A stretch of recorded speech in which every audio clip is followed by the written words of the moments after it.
Vous êtes à Kolda et vous cherchez une bonne école pour vos enfants? Les cours privés Foiré sur la route du Camp des Gardes, après la pharmacie Enzala 6 kg, vous informe que les inscriptions et les réinscriptions ont démarré et se poursuivre de la 6e à la terminale.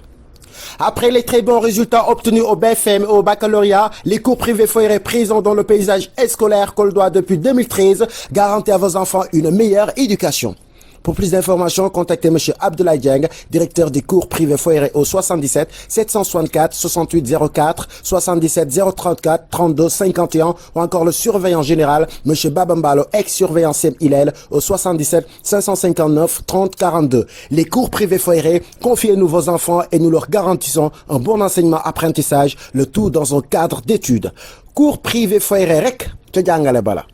Asalaamaaleykum mbokki taalibe yi mbokki jullit yi ñu ngi leen di nuyu yéen a ngi fii seen La Dépêche TV seen émission ni Mari Diallo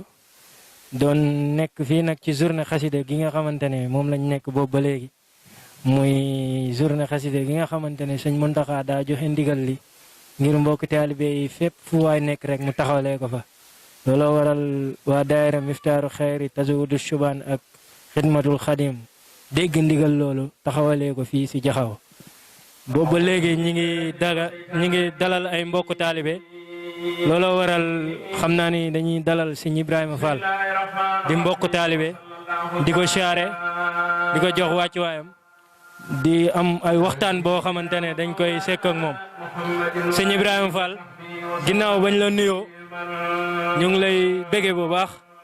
xanaa di am laaj boo xamante ne dañ koo bëgg a laaj muy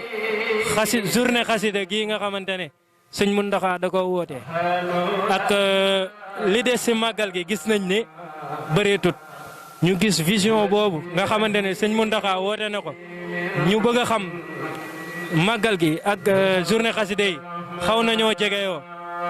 màggal gi ak journée xasida gi xaw nañoo jegeyoo waaye gis nañ ne murit bi journée xasida gi engagement biñ ci am ak bëgg giñ ci am ak financement biñ ciy def baa du andi benn impact ci màggal gi waaw fi journée bi toll nii ndax du andi benn jafe-jafe ci waajtaay màggal Tuubaa gi waaw. auzu billaahi mina sheytaani rajiim sëñ Baye Mamour gannaaw bañ sant yàlla julli Yonent bi di sant Serigne Touba Mbacke Xaadim Rasul bu baax a baax a baax di balaa ñoo tàmbali suñuy kàddu rek di ñaanal alxalifatul am Serigne Mountakha Mbacke Bassirou sunu borom yàggal ko fi tam ànd ak wér ak mbooleem njaboot ak Serigne Touba bi nga posé nag question bu am solo mooy bisu xasida yi mu nekk phase boo xamante ne daf ñuy permettre ñu mën a lancer wu jëm ci bisu màggal Touba gi mu nekk bis boo xamante ne nag Serigne Mouhamadul Mountakha Mbacké mi nga xamante ne moom la suñu borom teg ci bopp yoon bi mu am initiative bu rafet bi ngir ñu taxawal bis bi ngir mu doon bis boo xamante ne dañ ci def ay ñaan di jéggalu suñu borom mais aussi mu ñuy permettre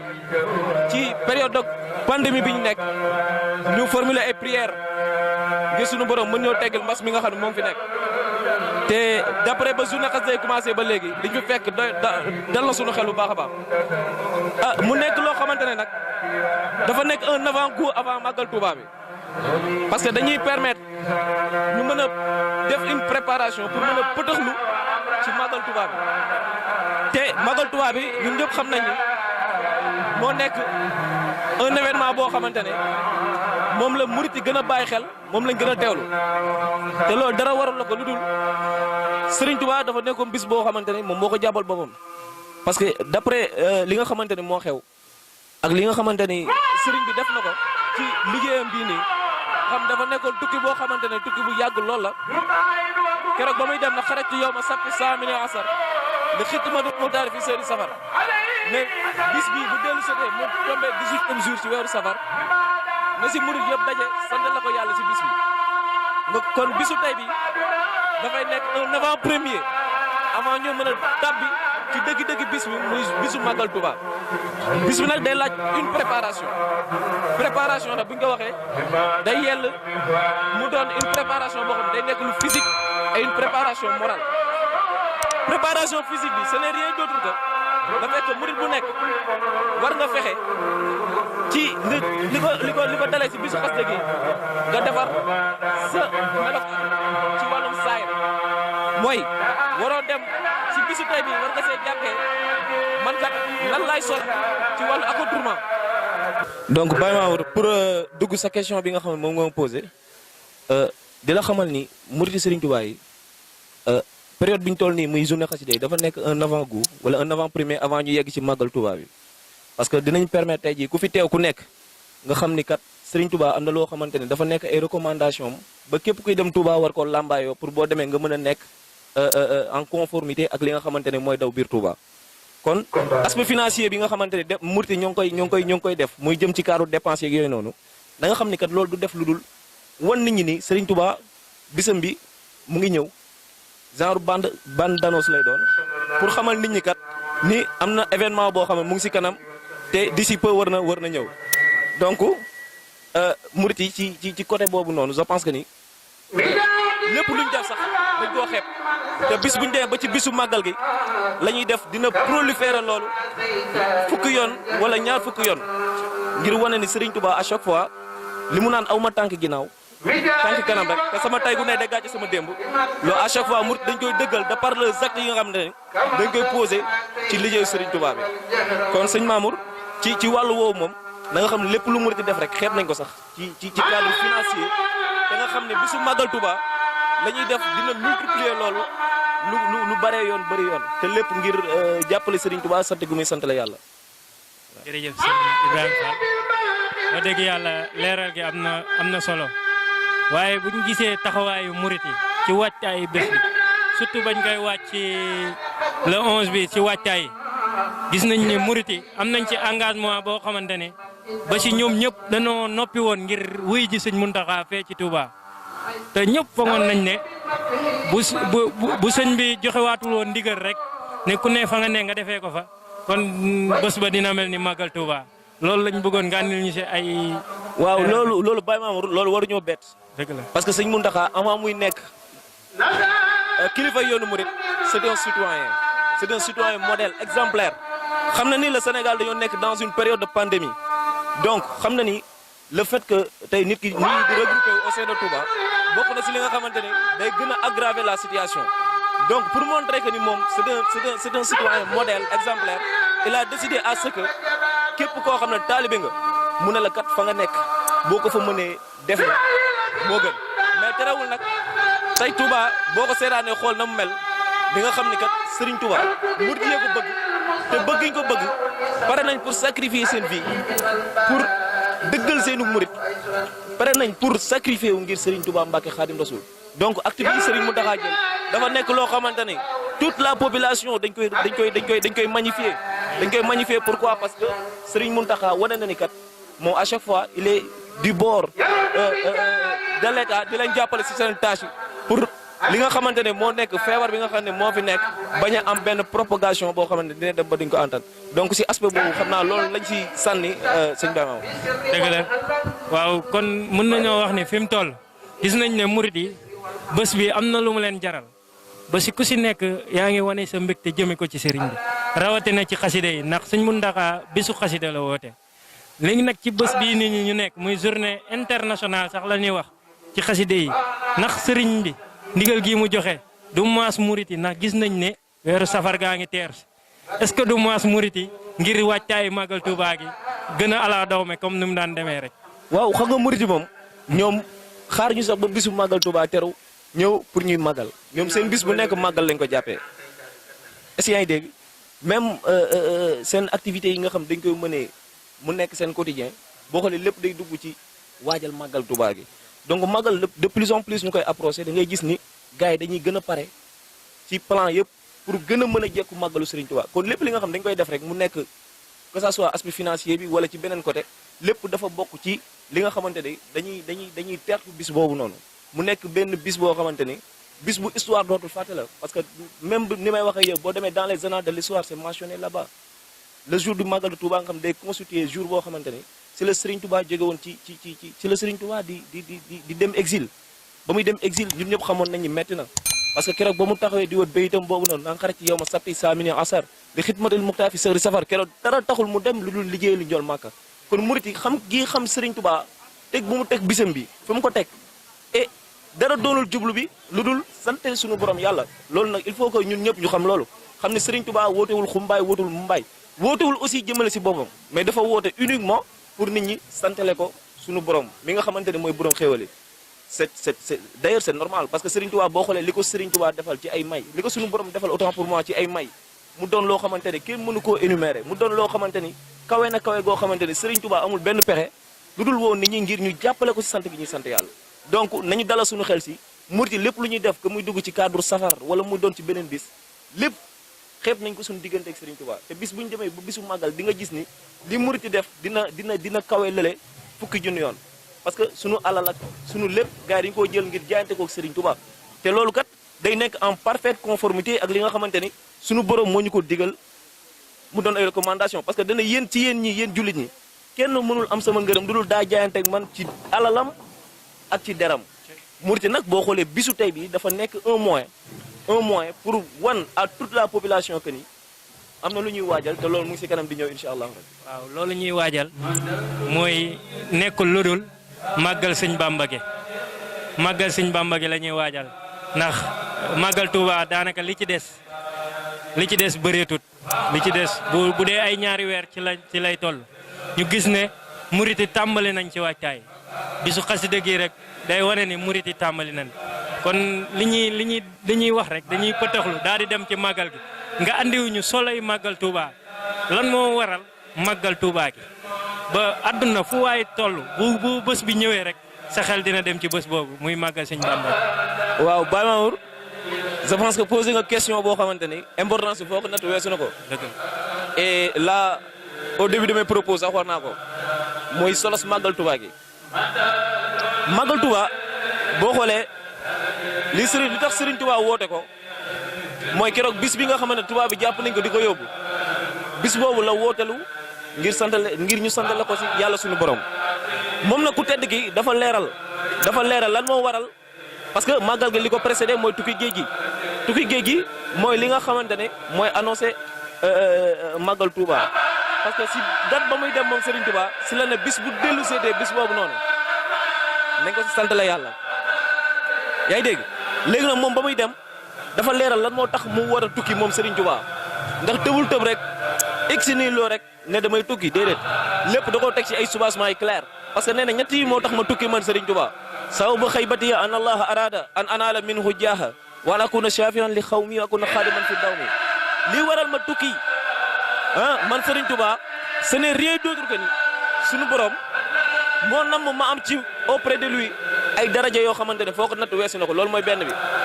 deuxième bi mu ne parce que man maa war a nekk koo xamante ne maay rammu jaam ñi àdduna ak àllaaxira man ci Ahmadou Bamba troisième élément bi mooy nee na man Serigne Touba maa war a nekk xaadim rasul si lu sax dàkk mu doon titre boo xamante ne ay nelaw di ko maye rëy daraja du ko maye siiw tur du ko maye li koy maye lenn la mooy da ngay jaayante ak suñu borom liggéey boo xamante ne ñëpp a ciy teg bët loolu nag la Serigne Touba def ba suñu borom fayee ko loo xamante ne mënul def dara lu dul woote màggal gii nii ngir ñu sant la ko yàlla suñu borom kon màggal gi boo xoolee sabab si mooy Serigne bi moo ko wootelu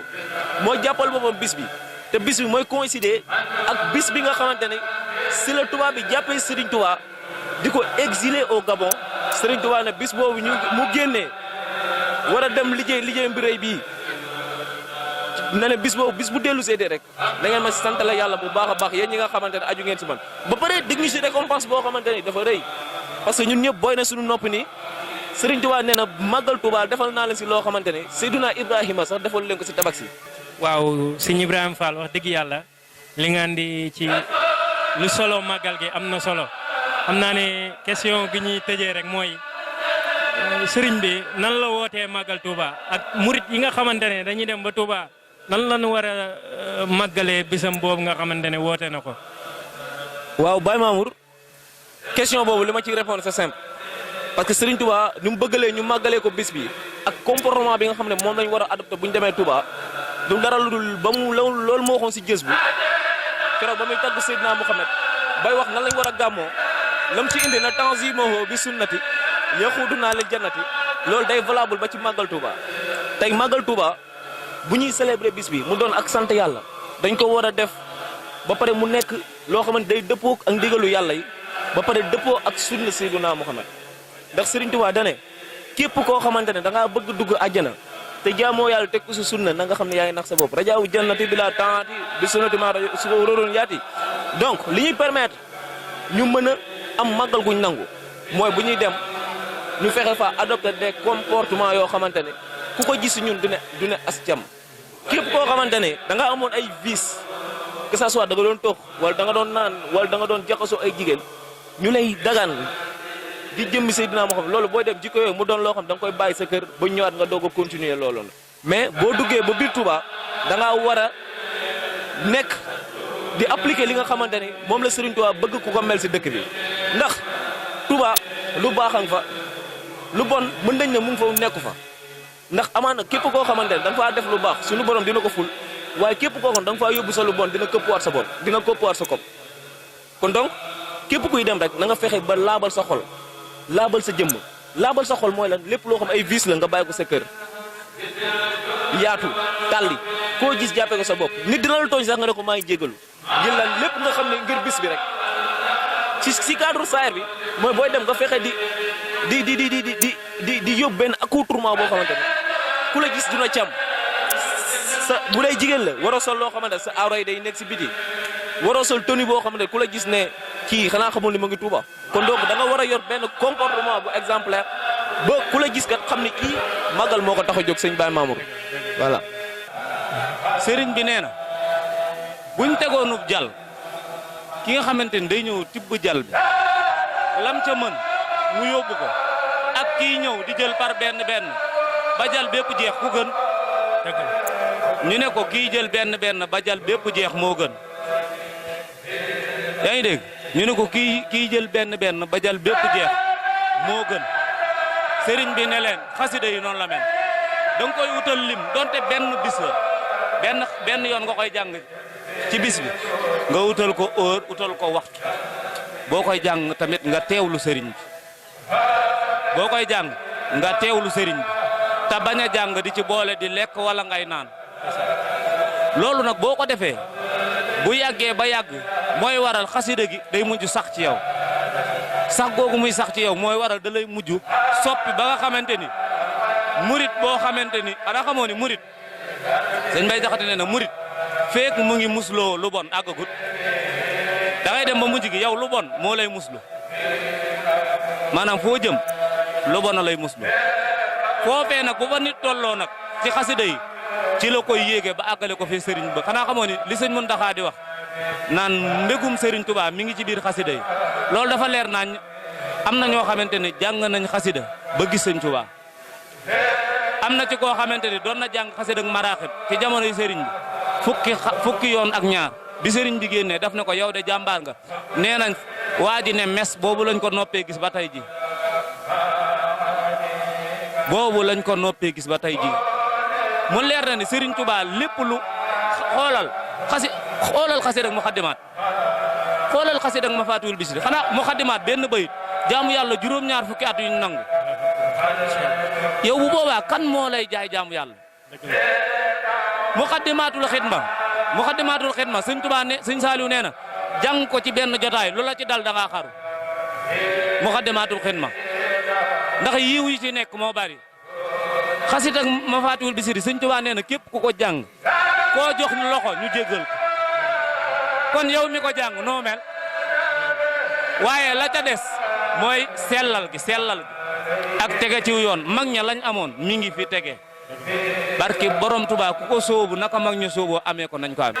jërëjëf sëñ Ibrahima Fall wax dëgg yàlla am nañu mbégte lool dalal la ci la Dépêche TV seen émission Nihma Rijal nga xamante ne émission la boo xamante ne wàllum xasida rek a ko tax a jóg rawatina kuréel wax dëgg yàlla tey nag da di bés boo xamante ne da di bés spécial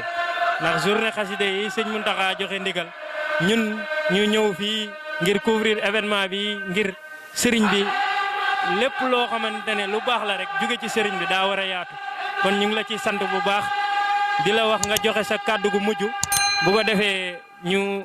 jaari tëj jotaay bi dañuy ñaanalante incha allah ba beneen. waaw sëñ Baye Mamour man maa lay remercier ci invitation parce que c'était pas évident aussi. bu la neexoo mënoon nga ut beneen invité mais boo ma si taamoo sama jëmm ji xeebu ji. du ma def lu dul remercier leen. di ñaan yàlla lépp loo xamante ni wax nañ ko fi mu doon lu baax yàlla na ko suñu borom soppi yiw tasaare ko ci réew mi yëpp. amiin amiin ba képp koo xam ne fa nga nekk rek suñu borom dolli say xéwal. dolli say teranga. amiin di ñaan aussi pandémie bi nga xamante ne moo fi nekk lëmbe réew mi. lëmbe fu dul réew mi. ñaan suñu borom mi nga xam moo am kàttan moo am mën-mën. saafaraal ñu ko. dindi ko fi ngir jëmmi sëñ Tuubaa ak bisu tey bi. amiin te am nañ si rafet njort bu baax a baax. ndax tey liñ fi jàng si xasida jàng ko ci alquran def ko si ay duha tuubal ko suñu borom am nañ rafet njort ni buñ fi jógee bu fekkee ni raayewul tout complètement cette pandémie mais dina ci éliminer le grand maximum incha allah rabbi. kon donc ñu ngi lay remercier. si invitation bi di la sant bu baax a baax a baax. jërëjëf sëñ Ibrahima Fall wax dëgg yàlla amoon nañu mbégte lool ci émission bi nga xamante ne defee nañ ko fii ci Jaxaaw doon màggal bis bii nga xamante ne sëñ Muntaxa moo joxe woon ndigal ngir ñu màggal ko fii si Thiès Jaxaaw nga xamante ne daayira Miftaaru Xayri daayira Xidmatul Xadim daayira Tajawudu Shubaan ak mbokk taalibe yi nekk Jaxaaw Thiès caali ñëpp daje nañ fi ngir jëmmalaat bis boobu nga xamante ne sëñ Muntaxa joxe na ko bis bi nag yàlla nañ ci daje ngërëmu Serigne Touba bis bi lii sëñ Muntaxa di saytu moo ko xam yàlla nañ ci dajeeg moom sëñ Muntaxa mi joxe ndigal ngir ñu taxawal bés bi moo xam lu tax mu joxe ko yàlla nañ ci dajeeg ngërëm gi ba lépp lii nga xamante ne sonal na àdduna sonal Sénégal muy pandémie bi saa borom faxas ko fi ba mu set wicc ci barkeb Serigne Saliou dëgg yàlla amoon nañ mbégte di leen présenter seen émission bi di Nix Mari Dial nga xamante ne ñu ngi koy defee fii si la Dépêche TV ànd seeg suñuy mbokk taalibe yi nga xamante ne ñoo nekkoon ci bés bi yëpp. waaw ñu ngi santaat yàlla di gërëm suñu borom bu baax a baax di santaat Serigne Touba bu baax a baax di ñaan Serigne Mountakha yàlla na ko fi saa borom gën a yàggal te mu ànd ak wér noo dëgg yàlla sagum murit la sagum islam la ndax fii réew mi toll gis nañ ni fi mbas mi demee. waaye xam nañ ne tuub dellu suñ borom rek moo nu mën a dimbali loolu waral mu woote bés bii nga xamante ne génnul lu dul sant tuub te delloo lépp suñ borom di ñaan suñ borom kàttanal ñu nangul ñu te lépp luñ fi def lu ne ci ñaan yàlla na ko suñ borom nangu ci barkeb Serigne Saliou ñi ngi gërëm ñëpp di sant ñëpp di wax asalaamaaleykum wa rahmatullah jërë ngeen jëf.